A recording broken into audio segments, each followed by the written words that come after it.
How to fix input lag in Marvel Rivals. So first, you simply need to go to your settings here at the top, right? Then click on settings.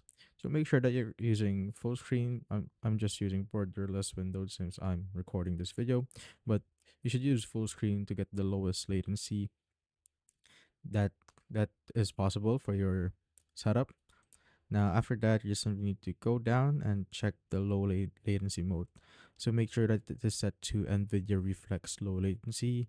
I think the default is set to off, but if you have the option to turn it on, you just simply need to click on the Nvidia Reflex Low Latency right here to reduce the game image delay. As you can see right here, enabling low latency mode reduces game image delay. Certain frame generation algorithms will automatically activate low latency mode. So make sure that this is currently turned on to reduce the input lag on your Marvel Rivals. And that's basically it.